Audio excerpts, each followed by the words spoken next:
S ನೋಡ್ತಿದ್ರಲ್ಲ ಯಾವ ರೀತಿಯಾಗಿ ಆಕ್ರೋಶ ಇದೆ ಜನರದ್ದು ಅಂತ ರೆಸಾರ್ಟ್ ವಿಚಾರದಲ್ಲಿ. ಈಗ ಇನ್ನೊಂದು ಇಂಟ್ರೆಸ್ಟಿಂಗ್ ಅಂತ ಸ್ಟೇಟ್ಮೆಂಟ್ ಬರ್ತಾ ಇದೆ. ಐಷಾರಾಮಿ ರೆಸಾರ್ಟ್ಗೆ ಹಣನೇ ಕೊಟ್ಟಿಲ್ವಂತೆ, ಈ ರೀತಿಯ ಅಂತ ಹೇಳಿಕೆಯನ್ನ ಕೊಡ್ತಿದ್ದಾರೆ. ಬಿಜೆಪಿಯ ಹಿತೈಷಿಗಳದ್ದು ರೆಸಾರ್ಟ್ ಅಂತ ಈಗ ಒಂದು ಹೇಳಿಕೆಯನ್ನ ಕೊಟ್ಟಿರೋದು ಅಸಡ್ಡೆಯ ಹೇಳಿಕೆ ಅಂತ ಹೇಳ್ಬೋದು. ಇದನ್ನ ಶಾಸಕರ ದುಂದು ವೆಚ್ಚದ ಬಗ್ಗೆ ಪ್ರಶ್ನೆಯನ್ನ ಕೇಳಿದಾಗ ಅಸಡ್ಡೆಯ ಉತ್ತರವನ್ನು ಕೊಡ್ತಾರೆ. ಬಿಜೆಪಿಯ ಹಿತೈಷಿಗಳದ್ದೇ ರೆಸಾರ್ಟ್, ಅದು ಯಾವುದೇ ರೀತಿಯಾಗಿ ನಾವು ದುಡ್ಡು ಕೊಟ್ಟಿಲ್ಲ, ಎಲ್ಲ ಕೂಡ ಫ್ರೀ ಆಗಿತ್ತು ಅಲ್ಲ ಅನ್ನೋ ರೀತಿಯಾಗಿ ಬಿಜೆಪಿಯ ಹಿತೈಷಿಗಳ ರೆಸಾರ್ಟ್ ಆಗಿರೋದ್ರಿಂದ ರೆಸಾರ್ಟ್ ವಾಸ್ತವ್ಯದ ಬಗ್ಗೆ ಕಾಂಗ್ರೆಸ್ ಟೀಕೆ ಮಾಡ್ತಾ ಇದ್ರೆ, ಇತ್ತ ಕಾಂಗ್ರೆಸ್ನ ಶಾಸಕರು ರೆಸಾರ್ಟ್ಗೆ ಏಕೆ ಹೋದ್ರು ಅನ್ನೋದು ಒಂದು ಪ್ರಶ್ನೆಯನ್ನ ಬಿಜೆಪಿ ಮಾಡ್ತಿದೆ. ಬಿಜೆಪಿಯ ಪ್ರಧಾನ ಕಾರ್ಯದರ್ಶಿ ರವಿಕುಮಾರ್ ಪ್ರಶ್ನೆಯನ್ನ ವಾಪಸ್ ಕಾಂಗ್ರೆಸ್ ಅವರಿಗೆ ಮಾಡ್ತಿದ್ದಾರೆ. ಈ ರೀತಿಯಾಗಿ ಬಿಜೆಪಿಯ ಹಿತೈಷಿಗಳದ್ದೇ ರೆಸಾರ್ಟ್, ಅದಕ್ಕೋಸ್ಕರ ನಾವು ಯಾವುದೇ ಹಣವನ್ನು ಅಲ್ಲಿ ಖರ್ಚು ಮಾಡಿಲ್ಲ, ಎಲ್ಲವೂ ಕೂಡ ಒಂದು ರೀತಿಯಾಗಿ ಉಚಿತವಾಗಿತ್ತು ಅಂತ ರೆಸಾರ್ಟ್ ವಾಸ್ತವ್ಯದ ಬಗ್ಗೆ ಕಾಂಗ್ರೆಸ್ ಟೀಕೆ ಮಾಡ್ತಿದ್ರು.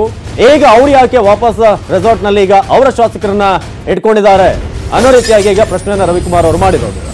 ಆ ಮೂಲಕ ಐಷಾರಾಮಿ ರೆಸಾರ್ಟ್ಗೆ ಹಣ ಕೊಟ್ಟಿಲ್ಲ ಅನ್ನೋದು ಈಗ ಮಾತನ್ನ ಹೇಳಿದ್ದಾರೆ.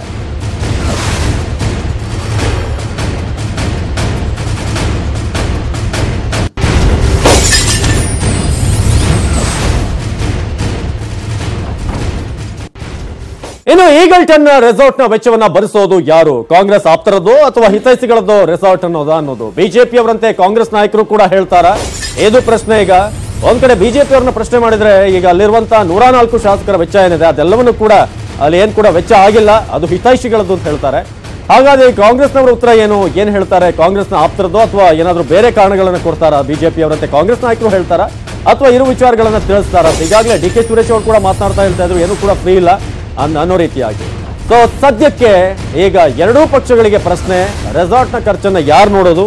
ಆ ಖರ್ಚಲ್ಲಿ ಜನರಿಗೆ ಒಂದಷ್ಟು ಕೊಟ್ಟಿದ್ರೆ ಬಹಳಷ್ಟು ಉಪಯೋಗ ಆಗಿರೋದು ಅಂತ ಈಗ ಸಾರ್ವಜನಿಕರು ಮಾತನಾಡ್ತಾ ಇದ್ದಾರೆ.